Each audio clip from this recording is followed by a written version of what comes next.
The arrow curved 90 degrees in midair and hit the target right on the mark. This was the girl's unique skill, the shaking arrow technique. The girl's name was Maria. She had lived with her father hunting since she was a child. Maria's unique skill was also something she had learned through hunting. Once she locked onto a target, whether it was moving or stationary, she could hit it with ease. So every time she went hunting, she would return with a full load. However, an accident occurred that day. When Maria returned home from hunting, she saw a raging fire in the distance. It turned out that the giants had broken through the high wall and were launching a frenzied hunt for humans. In order to survive, she and her family evacuated urgently and retreated to the commercial district. After witnessing the cruelty of the giants, Maria decided to join the monster-killing squad. They vowed to fight the giants to the death. But no matter how hard she tried, she just couldn't master the skill of flying. One day while eating, Maria suddenly noticed that there was much less food than usual. The other team members suspected that someone might have stolen their food. Upon hearing this, Maria suddenly remembered that several new people she hadn't seen before had recently arrived at the cafeteria. Perhaps they were the thieves who had stolen the food. So Maria stayed alone in front of the canteen at night. Sure enough,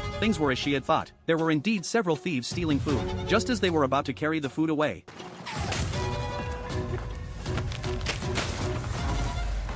They saw that they had been discovered, and the thieves fled in panic. But one young man still wanted to take a few potatoes with him before leaving. As a result, Maria's superb archery skills forced him behind an obstacle. He thought he was safe now. At that moment, Maria drew her bow, aimed at the right front of the obstacle, bit off half the arrow's tail, and released the arrow. The arrow made a 90-degree turn in midair,